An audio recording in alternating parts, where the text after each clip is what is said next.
Again, there's something a little bit different that I thought we'd try, and get a chance for you all to get to know him a little bit, Alemu a little bit better.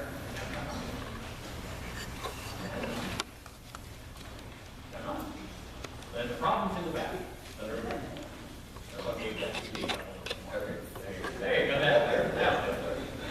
So we'll give a chance for you to get to know him a little bit better, and for him to get a chance to get to know you a little bit better. So, Dr. Fite, Alemu, yeah, please tell us a little bit about your background, where you're from, and your education, and all that kind of stuff. Okay. In short, it's a long story, but I come from Ethiopia, Eastern African country, from agrarian, very low background of human existence.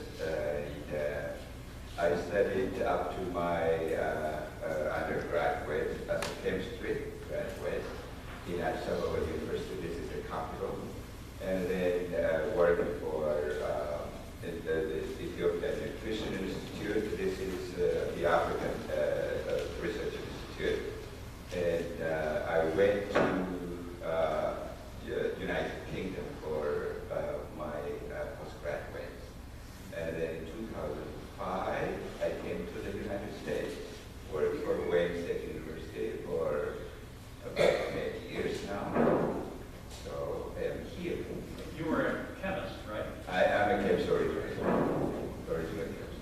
You got your PhD at what, Aberdeen University in Scotland? Aberdeen University, Yeah, okay. yes. Northern United Kingdom. Okay. Yeah. Okay. So you came here in 2005, and working for Wayne State. So how did you come about to feel the call to ministry? Wow.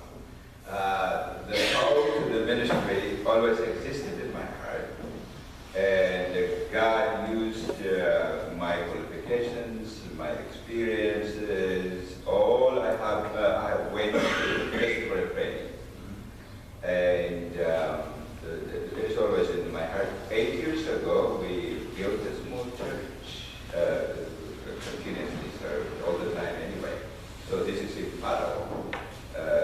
While making tents, like Paul, we have been serving a small congregation. Ethiopians in Amharic. That's in Amharic. Okay. Now, the purpose of the probe is to do what?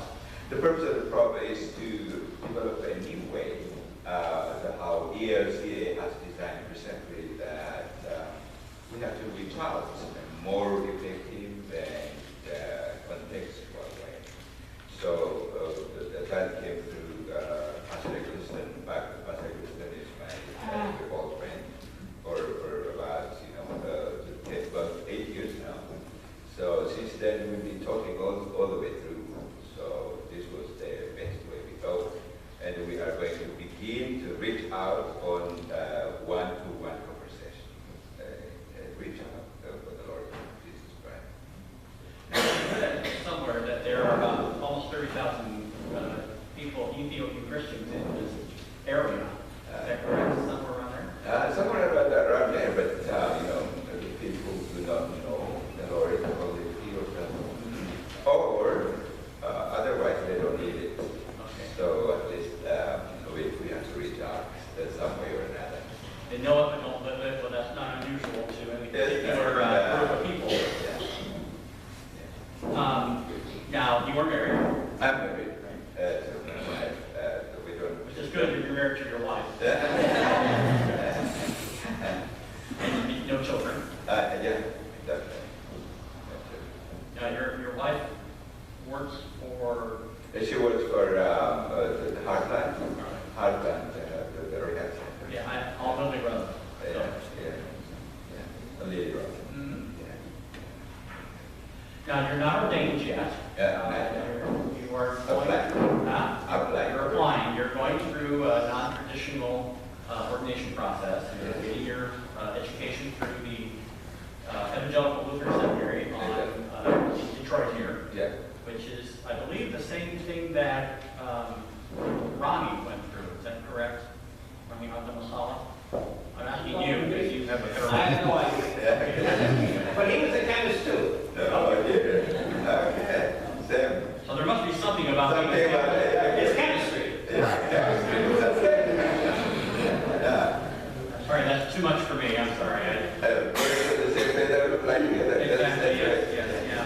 You know, I had to make a decision whether to be smart or good looking, so I went good looking.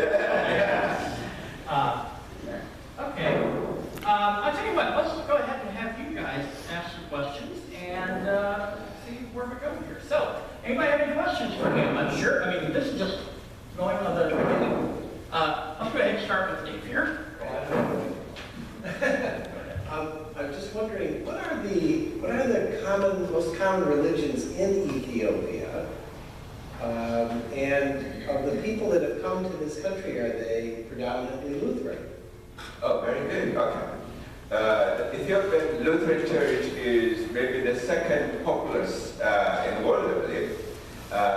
Yes, the biggest chance is that people coming here are Lutherans if they are born-again Christians.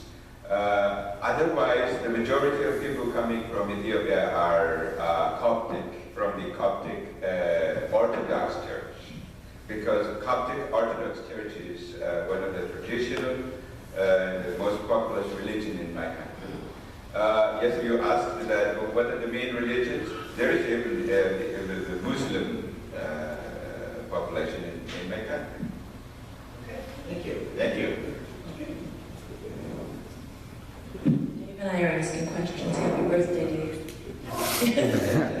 So I was curious, you're going to do outreach. Is that mostly Wayne County? Are you starting in Detroit?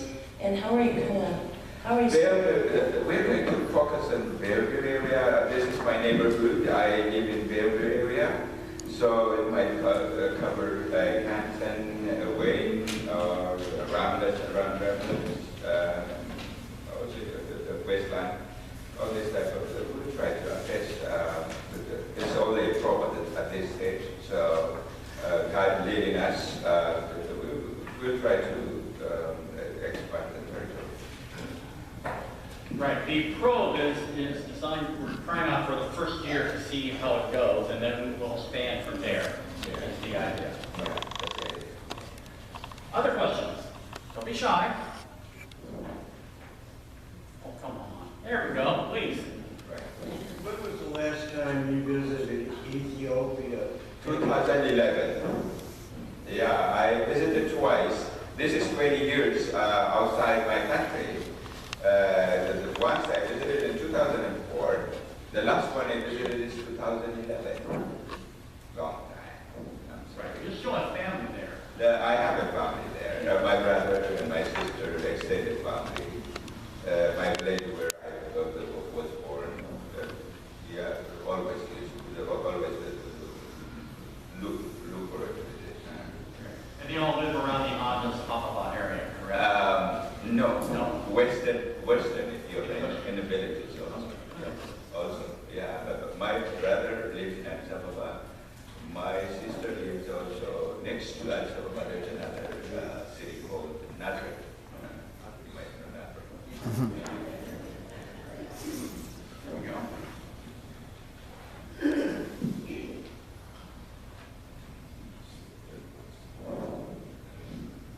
Hello, I'm at Gloucester House.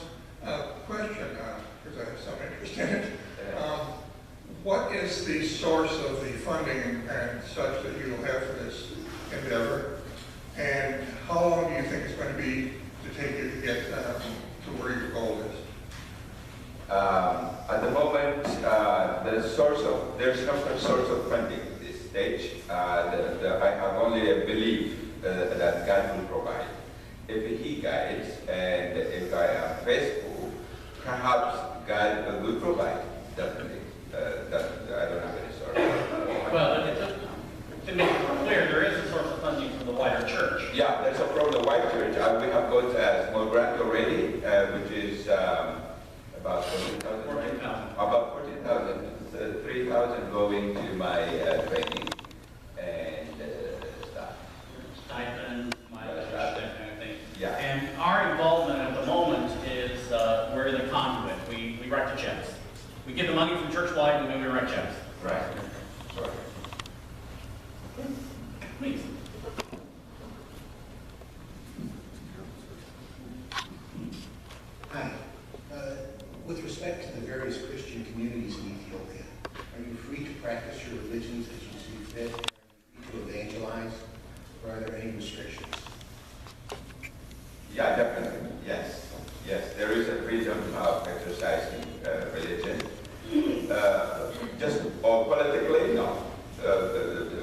religious-wise, yes, there is a freedom in Ethiopia.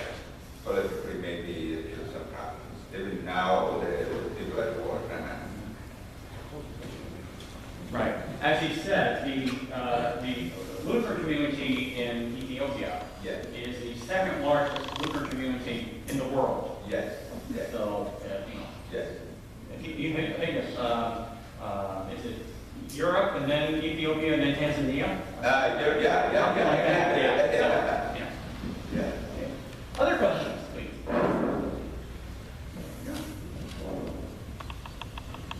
Ever feel telling you I feel like him? What inspired you to come to America in the first place? Oh, very good. Okay. I didn't come to serve in America. I came to work as a researcher in diabetes for Wayne State University. This is in 2005. I have never thought to come to America at all. So God leading, he brought me to the United Kingdom and then to the United States. I don't even understand how my life worked out. That's the way God works sometimes. Yeah, yeah. I never thought I'd be doing that. Yeah. Other questions? We've got a couple more minutes. Please.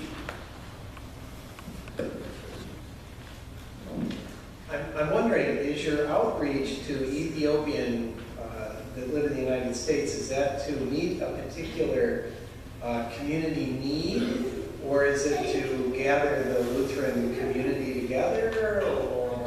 This is a very good question. Yes, we are serving in that area. Yes, we are not going to only reach out to Ethiopian community anyway. It's going to be multicultural. And we are going to assess community needs. Because of my profession as a health worker, I am a public health professional. I am a nutritionist. I am also a biomedical research scientist. So I have a lot of questions I can answer according to the needs of certain problems. Public health problems, scientific problems, how to address in terms of religion. All this could be coming into question. Definitely good. That's a good question. That's also looking forward to my retirement. In going, in attaching to that question, are some of the challenges to the Ethiopian community right now that they're facing that we're hoping to address, or how so that they can move forward, whatever that may be? What are some of the challenges that are maybe specific to the Ethiopian community? Yes, Ethiopian community, they have cultural conflict. Yes, they are only segregated a little bit. They have to reach out and integrate. They have to learn the language, and they have to learn the culture. They have to come through, some of the, the barriers. Definitely a lot of barriers. That's why they cluster. So they have to expand a bit. There's a need in terms of, adapting to the culture so that they can contribute more. I think we can all agree that it's not something specific only to the Ethiopian community. I think any community that comes into this country would have that same. Definitely. That's a challenge for everybody, so that we can try to work. Time for one more question. Here we go. In this area, in Dearborn, the Arabs have come and they've congregated there. Is there anywhere in the Metro Detroit area that Ethiopian community is centered, or do you know what I mean? Yeah, definitely. That's all of them. Ann Arbor, more concentrated. This area also, I think, some Ethiopians, they are sporadically spread all over the place. One of the difficulties in meeting Ethiopians together is the distance now. They have to drive a long way, like an hour, 45 minutes, and a little more. So otherwise, they would like to come together. Distance is an issue. Yeah. All right.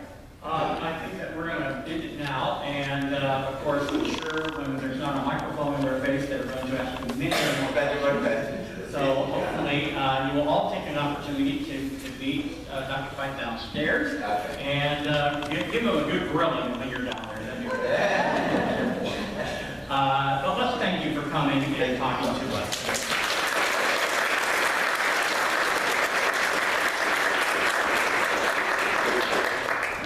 And let us